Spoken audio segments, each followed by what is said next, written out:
Welcome to the Parsha Perspective. Each week, we will delve deep in a weekly Torah portion to find a practical and insightful way to enhance your daily life.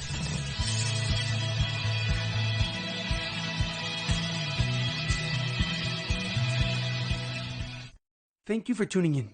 My name is Rabbi Shalom Yemini, and each week we will look into the weekly Torah portion to find practical and insightful ways to enhance your daily life.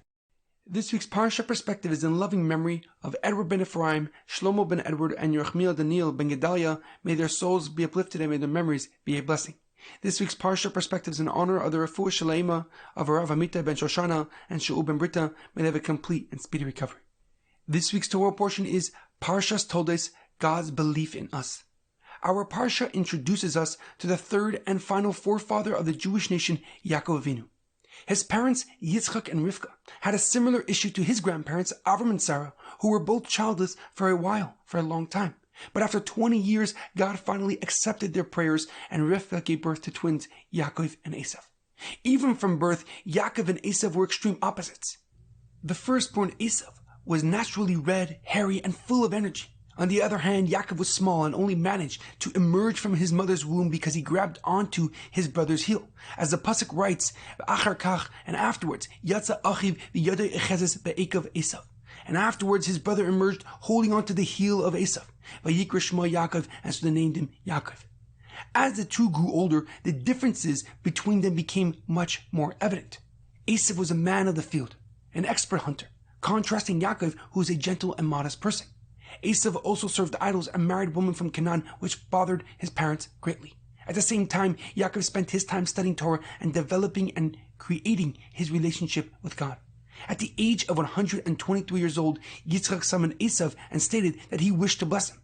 But first he asked him to hunt an animal and prepare a meal so he could eat.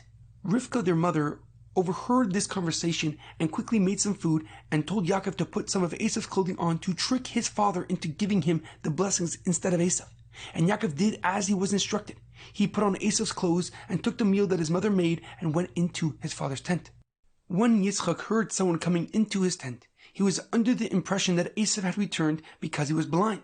And therefore Yitzchak gave Yaakov the blessings, the brachas, that he intended to give to Esav. And these amazing blessings included the most important one, mastery over his brother. But as soon as Yitzchak finished giving the blessings, Yaakov left his father's presence just as Esav returned from the field. And now Esav entered his father's tent and offered him the food. Yitzchak now realized that he was tricked and informed Esav that he had already given the blessings to Yaakov. And Esav was extremely sad and cried and asked his father, "Can I have one blessing?" And his father gave him a blessing, but not the one that he wanted, mastery over his brother. Esav, now enraged, wanted to kill his younger brother, but their mother Rivkah had already sent Yaakov far away to Haran so he can find a wife. However, a question comes to mind. The Torah gives us a clear reason as to why Yaakov was given his specific name. The pasuk writes, "V'achreichin yatsa achiv v'yadei echezes be'ekav Esav." And then his brother emerged holding on to the heel of his brother Esav. And therefore, Vayikra Shema Yaakov, and therefore he was named Yaakov. The root word of Yaakov's name is Ekev in Hebrew, which translates to mean heel. But why was he given a name that implies that he only left his mother's womb because he grabbed onto his brother Esav's heel? Certainly, there could have been a better name for the third and final forefather of the Jewish people. Rashi on this pasuk, Rav Shlomo Yitzchaki, the leading commentary on the Torah, answers this question by explaining that it was common practice at that time. In those days, people would name their child after an identifiable occurrence that happened with the child.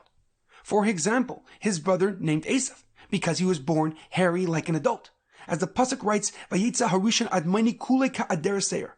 The first one emerged red and hairy all over. Vayikru shmoi Esav, and therefore they named him Esav. Similarly, with their father Yitzchak, his mother Sarah Imenu laughed when she heard that she will have a child at such an old age, and therefore he was named Yitzchak, which is the root word of laughter in Hebrew. And according to this explanation, Yaakov's name is not degrading or humiliating in any way. It was just a common and traditional practice in those days.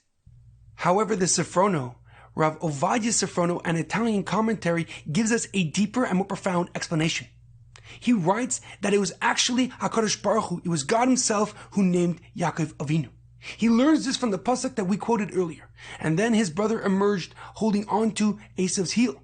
And so therefore he was named Yaakov. But the pasuk continues. And Yitzchak was 60 years old when his twins were born. But the pasuk does not tell us that Yitzchak gave Yaakov his name, but it does tell us that Yitzchak was 60 years old at that time. And so therefore, the Sefrono, amongst many, many others, learned from here that it was God who actually named Yaakov.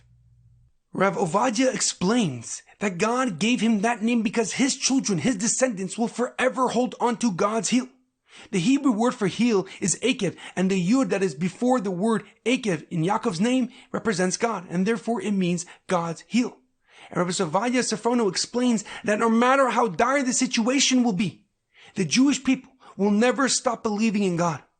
We will never let go or abandon the mission that God has entrusted with Avraham, Yitzchak, and Yaakov.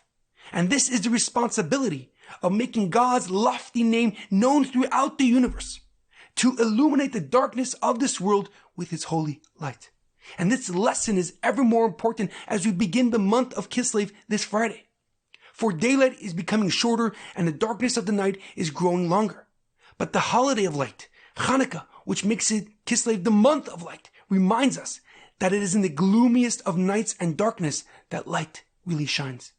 And in our daily life, when we hit that bump in the road, we must look upwards to God for hope and salvation. For it is his belief in our potential to rise above ourselves that keeps the world existing.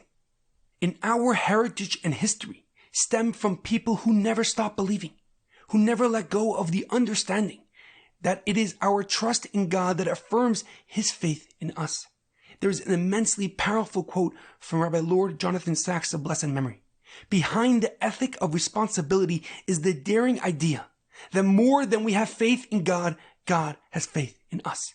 Have a great weekend and good Shabbos.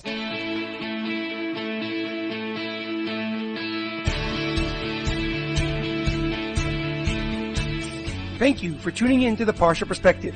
Check out our website, theparshaperspective.com. Send thoughts and comments to theparshaperspective@gmail.com. Till next time, thanks for listening.